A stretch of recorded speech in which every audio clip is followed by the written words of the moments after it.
जय हिंद मेरे प्रिय विद्यार्थियों, आप सभी देख रहे हैं हिंदी साहित्य चैनल अव्यांश आदर्श ज्ञानोदय, जहां हम हिंदी साहित्य के महान रचनाकारों को समझेंगे बहुत ही गहराई से। आज हम बात करेंगे द्विवेदी युग के ऐसे कवि की जिन्होंने अपने साहित्य से हिंदी को नई गरिमा दी। अयोध्या सिंह उपाध्याय हरिओद।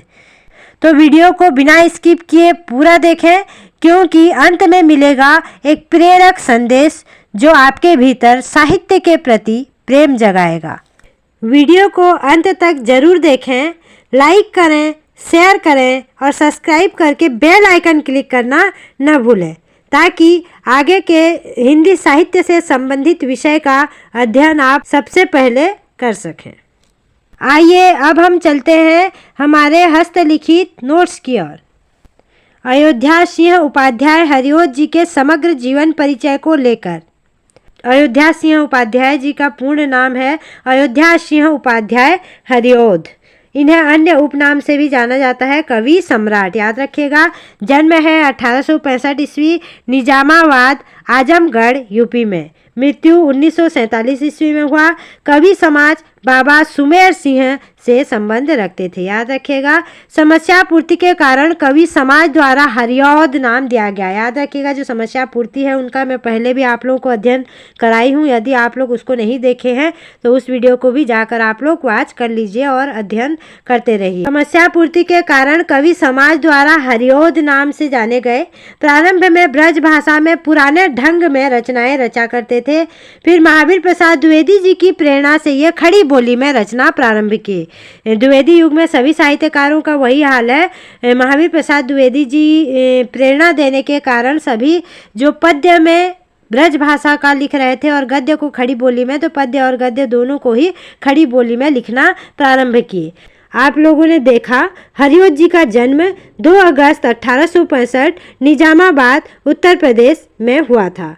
वे प्रिय प्रवास, वैदेही वनवास, चुपते चौपते आदि जैसी अमर कृतियों की रचयिता थे। उनकी भाषा सरल, शुद्ध और भावपूर्ण थी, जिसमें राष्ट्र प्रेम, मानवीयता और आदर्शवाद झलकता है।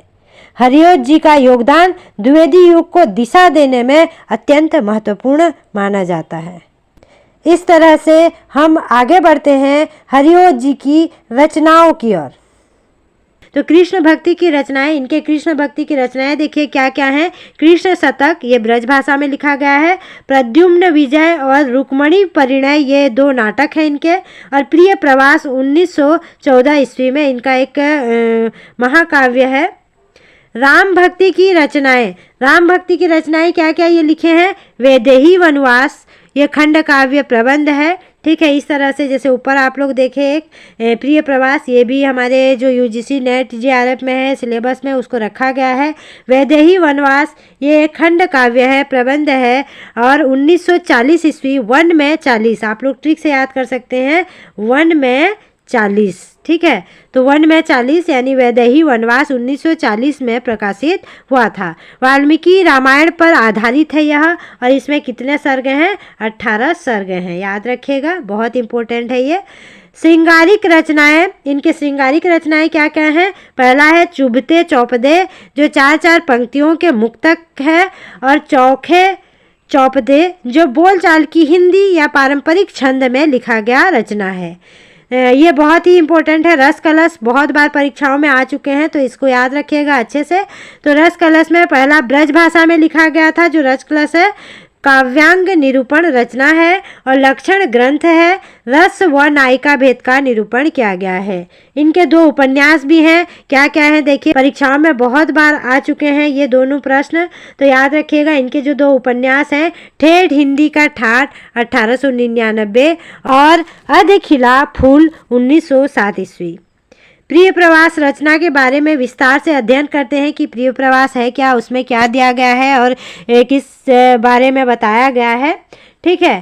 तो प्रिय प्रवास खड़ी बोली का पहला महाकाव्य है। याद रखिएगा, मैं ऊपर भी आप लोगों को बताई कि यह एक महाकाव्य है। तो खड़ी बोली का पहला महाकाव्य माना जाता है किसको? प्रिय प्रवास को। वियोग श्रृंगार की रचना, इसमें वियोग श्रृंगार की रचना देखने को मिलते हैं और इसमें 17 सर्ग हैं। कितने सर्ग हैं?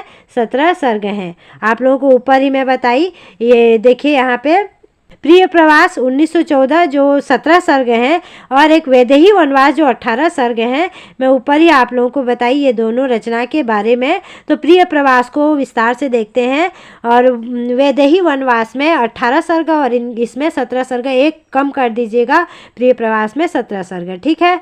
अब देखिए, राधा कृष्ण को नए रूप लोक सेविका के रूप में इस रचना में दिखाया गया है। याद रखिएगा, इसमें नया रूप और लोक सेविका के रूप में दिखाया गया है, जो राधा कृष्ण का नया जोड़ी जो इसमें दिखाया गया है। फिर लोक सेवक के रूप में दिखाया गया है। राधा कृष्ण ब्रज नायक रूप में दिखाया गया है। 4th सर्ग में राधा का विरह वर्णन किया गया है। याद रखिएगा, जो 4था सर्ग है उसमें राधा का विरह वर्णन किया गया है। लोक संग्रह की भावना, यानी इस रचना में लोक संग्रह की भावना यानी लोक कल्याण की रचना है। ये लोक कल्याण के बारे में आधारित है।